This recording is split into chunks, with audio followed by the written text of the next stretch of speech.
All right. Okay, this is David, who says, we have friends who do not celebrate Christmas because they say December 25th is really a pagan holiday.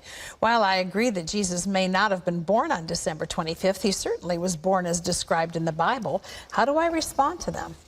Well, in a sense, tell them they're right.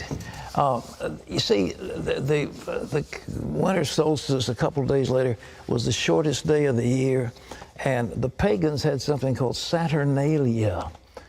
And it was a time of lawlessness because all the laws were suspended. And people, a bunch of singers actually wandered the streets naked singing. And then they had orgies, sexual orgies. It was a mass thing.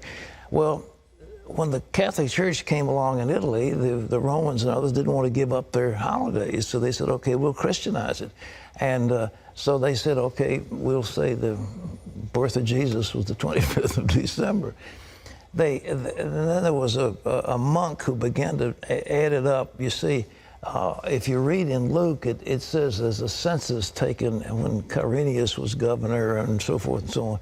And they could take those leaders and figure the exact time dating from the foundation of Rome. And that's when the dates were established. And so they get pretty close to the date. But to say it's the 25th, shepherds were out abiding in the field. It gets a little cold at night. I mean, were they out there in the middle of winter? You know, I don't know. I've been out there on the shepherd's field and on Christmas Eve. It's very nice.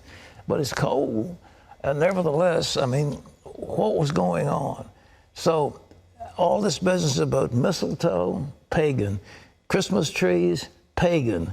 Giving out gifts, pagan. Every bit of it is pagan. Every single bit of it is pagan. We've Christianized it all.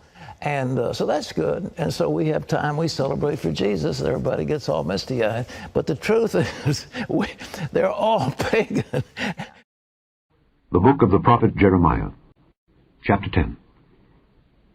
Hear ye the word which the Lord speaketh unto you, O house of Israel. Thus saith the Lord, learn not the way of the heathen, and be not dismayed at the signs of heaven, for the heathen are dismayed at them.